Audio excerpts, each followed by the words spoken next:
എല്ലാവർക്കും ഹൃദയം നിറഞ്ഞ നമസ്കാരം. കഥേമമ്മയുടെ ഇന്നത്തെ അധ്യായത്തിലേക്ക് എല്ലാവർക്കും ഹാർദമായ സ്വാഗതം. നമ്മൾ സനാതനധർമ്മത്തിൽ പലതരം ലോകങ്ങളെക്കുറിച്ച് വിശ്വസിക്കാറുണ്ട്. നമ്മുടെയൊക്കെ ഒരു അറിവനുസരിച്ച് ഏറ്റവും കൂടുതൽ പ്രചാരത്തിലുള്ള രണ്ട് ലോകങ്ങളാണ്, ഒന്ന് സ്വർഗവും ഒന്ന് നരകവും. പിന്നെ പല ആളുകളുടെയും മറ്റൊരു ധാരണ പാതാളം എന്ന് പറയുന്നൊരു ലോകമുണ്ട്, അല്ലെങ്കിൽ വിഷ്ണുവിന് വിഷ്ണുവിൻ്റെതായ ലോകം, ശിവന് ശിവൻ്റെതായ ലോകം, ബ്രഹ്മാവിന് ബ്രഹ്മാവിൻ്റെതായിട്ടുള്ള ലോകമുണ്ട്. ഇങ്ങനെ ഒരുപാട് ലോകങ്ങളെക്കുറിച്ച് നമ്മുടെ പുരാണ ഗ്രന്ഥങ്ങൾ പറയാറുണ്ട്. ഇപ്പം യമധർമ്മന് യമപുരിയുണ്ട്. ഇങ്ങനെ ഓരോരുത്തർക്കും ഓരോരോ വാസസ്ഥലങ്ങളുണ്ട്. അത് അവരുടെ ഒരു ലോകമായിട്ടാണ് അതിനെ കണക്കാക്കുക. അപ്പം നമ്മുടെ വീട് എന്ന് പറഞ്ഞു കഴിഞ്ഞാൽ നമ്മുടെ ഒരു ലോകം അതാണല്ലോ. നമ്മുടെ വീടാണ് നമ്മുടെ ലോകം എന്ന് പറയും പല ആൾക്കാരും. അല്ലെങ്കിൽ എൻ്റെ ഓഫീസാണ് എൻ്റെ ലോകം, അങ്ങനെ പറയാറുണ്ട്. നമ്മൾ താമസിക്കുന്നതും നമ്മൾ കാര്യങ്ങൾ ചെയ്യുന്നതുമായിട്ടുള്ള ആ സ്ഥലത്തെ നമ്മൾ നമ്മുടെ ലോകമായിട്ട് കണക്കാക്കുന്നു. അങ്ങനെ തന്നെയാണ് ഇതിലും പറയണത്. അപ്പം അതിൽ തന്നെ വിശേഷമായിട്ട് ത്രിമൂർത്തികൾക്കുള്ള സ്ഥാനങ്ങൾ വളരെ എടുത്തു പറയാറുണ്ട്. ഇപ്പം ബ്രഹ്മാവിൻ്റെ ലോകമായിട്ട് എപ്പോഴും പറയുക സത്യലോകം ആണ്. ബ്രഹ്മാവ് താമസിക്കുന്നത് അവിടെയാണെന്ന സങ്കല്പം. ഭഗവാൻ മഹാദേവനെ സംബന്ധിച്ചാണെങ്കിൽ എല്ലാവർക്കും അറിയാം, അദ്ദേഹം കൈലാസത്തിലാണ് താമസിക്കുന്നത്, കൈലാസവാസിയാണ്. ഇനി നാരായണനിലേക്ക് വരുമ്പോൾ അദ്ദേഹത്തിൻ്റെ സാന്നിധ്യം പറയാനുള്ളത് വൈകുണ്ഠം എന്ന് വിളിക്കപ്പെടുന്ന സ്ഥലത്താണ്. വൈകുണ്ഠത്തിലാണ് ഭഗവാൻ നാരായണൻ സാന്നിധ്യം ചെയ്യുന്നത്. ആ വൈകുണ്ഠത്തിൻ്റെ സ്ട്രക്ചർ എങ്ങനെയാണ്? അവിടെ 7 വാതിലുകളുണ്ട്. ആ 7ാമത്തെ വാതിലും തുറന്നു കഴിഞ്ഞാൽ അവിടെ കാണുന്നത് അനന്തമായിട്ടുള്ള പാൽക്കടലാണ്. പാലാഴി എന്നാണ് അതിനെ വിളിക്കുന്നത്. ആ പാലാഴിയിലാണ് വൈകുണ്ഠം. അതിനെയൊക്കെയാണ് ചേർത്ത് വൈകുണ്ഠം എന്ന് പറയുന്നത് എന്നാണ് പൊതുവിലുള്ളൊരു സങ്കല്പം. എന്നാൽ അതാണ് യഥാർത്ഥത്തിൽ വൈകുണ്ഠം എന്ന് തെറ്റിദ്ധരിക്കുന്നതും ശരിയല്ല എന്നാണ് എളിയ അഭിപ്രായം. അതിനൊക്കെ വളരെയധികം സൂക്ഷ്മമായിട്ടുള്ള അംശങ്ങൾ അടങ്ങിയിട്ടുണ്ട്. ഇപ്പം നാരായണൻ എന്ന് ഭഗവാനെ വിളിക്കുന്നുണ്ട്. പാലാഴിയിൽ വസിക്കുന്നത് നാരായണനാണ്, അല്ലെങ്കിൽ വൈകുണ്ഠത്തിൽ വസിക്കുന്നത് നാരായണനാണ്. ഈ നാരായണൻ എന്നുള്ള ശബ്ദത്തിൻ്റെ അർത്ഥം, അതിലേറ്റവും പ്രധാനപ്പെട്ടൊരു വ്യാഖ്യാനം, നാരത്തിൽ അയനം ചെയ്യുന്നവനാരോ അവനാണ് നാരായണൻ എന്നാണ്. നാരം എന്ന് പറഞ്ഞു കഴിഞ്ഞാൽ ജലം.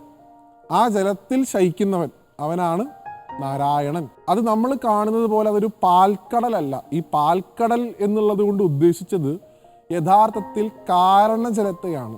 സൃഷ്ടിക്ക് കാരണമായിട്ടുള്ള ജലത്തിൽ സാന്നിധ്യം ചെയ്യുന്നവനാരോ അവനാണ് നാരായണൻ എന്നുള്ള സങ്കല്പത്തിൽ പറയുന്നത്. ഇനി വൈകുണ്ഠം എന്ന് പറയുന്നത് വിഷ്ണു ലോകമാണ് എന്ന് കരുതുകയാണെങ്കിലോ, വിഷ്ണു എന്നുള്ള ശബ്ദത്തിനും അർത്ഥം 4 കൈകളോടുകൂടി ശംഖചക്ര ഗദാപത്മത്തോടു കൂടി നിൽക്കുന്ന ഒരു ഭഗവാൻ നല്ല അതിൻ്റെ അർത്ഥം. വിഷ്ണു എന്നുള്ള ശബ്ദത്തിൻ്റെ അർത്ഥം സർവ്വതിലും വ്യാപിച്ച് കിടക്കുന്നവൻ, വ്യാപനശേഷിയുള്ളവൻ, സർവ്വതിലും നിറങ്ങി നിൽക്കുന്നവൻ എന്നൊക്കെയാണ് വിഷ്ണു എന്നുള്ള ശബ്ദത്തിൻ്റെയും അർത്ഥം. അപ്പം നാരത്തിൽ അയനം ചെയ്യുന്ന നാരായണനും സർവ്വതിലും നിറങ്ങി നിൽക്കുന്ന വിഷ്ണുവും എവിടെയുണ്ടോ അതാണ് വൈകുണ്ഠം അല്ലെങ്കിൽ പാലാഴി. അതിന് പ്രധാനപ്പെട്ട മറ്റൊരു അർത്ഥം കൂടെ പറയാനുള്ളത്, വൈകുണ്ഠം എന്നുള്ള ശബ്ദത്തിന് വിഗുണ്ഠത ഇല്ലാത്ത നാട് എന്നർത്ഥമുണ്ട്. വിഗുണ്ഠത എന്ന് പറഞ്ഞു കഴിഞ്ഞാൽ ഭേദഭാവം, സംശയം. ഇപ്പം ഞാനല്ലാത്ത എന്തൊക്കെയോ ഇവിടെ ഉണ്ടോ എന്നുള്ളൊരു തോന്നലുണ്ടല്ലോ. ഞാനല്ലാത്ത മറ്റു പലതും ഉണ്ട് എന്നുള്ള തോന്നൽ ഒരു തരത്തിൽ മായയാണ്.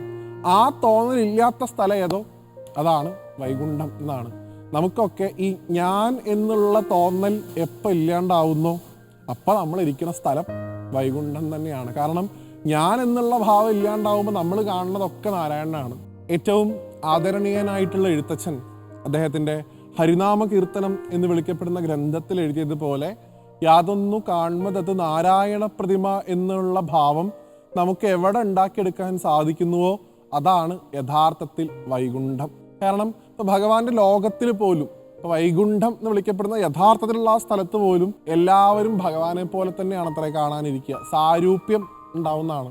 എല്ലാവർക്കും 4 കൈകളുണ്ടാവും, എല്ലാവരും ധരിച്ചിരിക്കുന്നത് പീതാംബരം തന്നെയാണ്, എല്ലാവർക്കും ശംഖം ചക്രം ഗദയും പത്മമൊക്കെ ഉണ്ടാവും. ഇങ്ങനെ എല്ലാവരും വിഷ്ണുവാണ്. അവിടെ ഭഗവാനെ തിരിച്ചറിയാൻ ഭഗവാന്റെ ചില അടയാളങ്ങൾ കൊണ്ട് മാത്രമേ സാധിക്കൂ എന്നാണ് മഹാത്മാക്കൾ പറയാറുള്ളത്. കാരണം വൈകുണ്ഠത്തിൽ എല്ലാവരും ചതുർബാഹു ആയിട്ടുള്ള വിഷ്ണു രൂപത്തിലുള്ള ആൾക്കാരാണ്. അജാമിളന്റെ കഥ പറയുന്ന സമയത്ത് അജാമിളനെ രക്ഷിക്കാനായിട്ട് വിഷ്ണു ദൂതന്മാർ വരുമ്പോൾ, യമധർമ്മന്റെ ദൂതന്മാർ അവർ തടയുമ്പോൾ അവരെ നോക്കിയാൽ നമുക്ക് മനസ്സിലാവും അവരൊക്കെ കണ്ടു കഴിഞ്ഞാൽ വിഷ്ണുവിനെ പോലെ തന്നെ ഇരിക്കണം. എല്ലാവർക്കും 4 കൈയുണ്ട്, അതിൽ ശംഖുണ്ട്, ചക്രമുണ്ട്, ഗദയുണ്ട്, പത്മമുണ്ട്, വനമാലയുണ്ട്, എല്ലാം ഭഗവാനെ പോലെയാ, ഭഗവാന്റെ ദൂതന്മാരാ, ഭഗവാന്റെ നാട്ടിൽ നിന്ന് വന്ന ആൾക്കാരാ, അവരൊക്കെ ഭഗവാനെ പോലെ തന്നെ. എന്ന് വെച്ചാൽ അതിൻ്റെ അർത്ഥമായിട്ട് പറഞ്ഞിട്ടുള്ളത് എല്ലാത്തിലും ഉള്ളത് ഭഗവാൻ തന്നെയാണ് എന്നുള്ള ഭാവം എവിടെ ഉണ്ടാക്കിയെടുക്കാൻ സാധിക്കുന്നുവോ അതാണ് യഥാർത്ഥത്തിൽ വൈകുണ്ഠം. ഇപ്പോൾ ഭൂലോക വൈകുണ്ഠം നമ്മൾ ഗുരുവായൂരിനെ വിളിക്കുന്നത് ഗുരുവായൂരപ്പൻ അവിടെ ഇരിക്കുന്നത് കൊണ്ട് മാത്രമാവരുത്.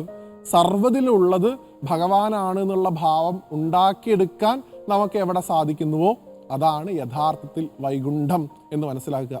ഇപ്പം ജ്ഞാനപ്പാനയിൽ പൂന്താനം തിരുമേനി തന്നെ പറയുന്നുണ്ട്, വൈകുണ്ഠത്തിന് പൊയ്ക്കൊള്ളുകിൻ എല്ലാവരും എന്നാണ്. എപ്പോഴാണ് അതിന് സാധിക്കുക?